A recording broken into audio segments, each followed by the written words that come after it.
Yes, in this question, we are trying to explain why a gas fills a container in which it is pressed and exerts pressure on the walls. We refer to the walls of the container, and we have to use the kinetic theory of gases. Now, the key terms here is, key terms are two. We have to explain why the gas will fill a container and why it will exert pressure. So, for the first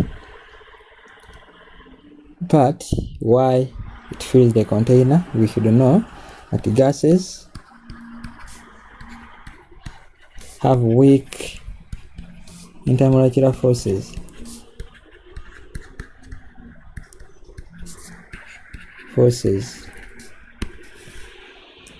So they move freely.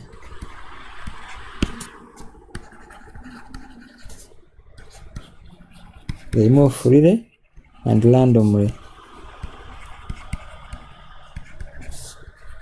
to fill their container.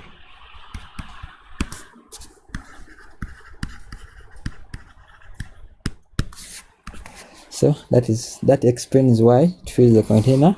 It is due to these weak intermolecular forces. So they, unlike in solids, where the forces of attraction are very strong, for the case of gases, these intermolecular forces are so weak.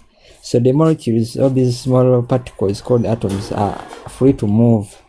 So they are moving freely and randomly, meaning that they fill or occupy their container.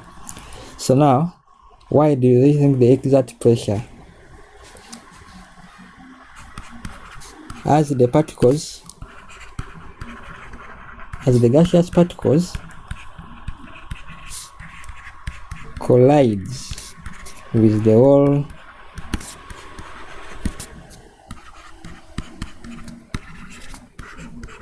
of the container, pressure develops.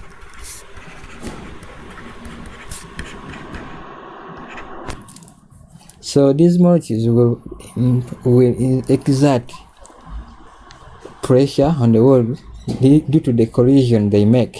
So as they collide with the walls of the container, they will exert pressure because there is a certain force which will be, or there is an impact there whenever these molecules collide with the walls of the container. So that is the source of the pressure which we always observe.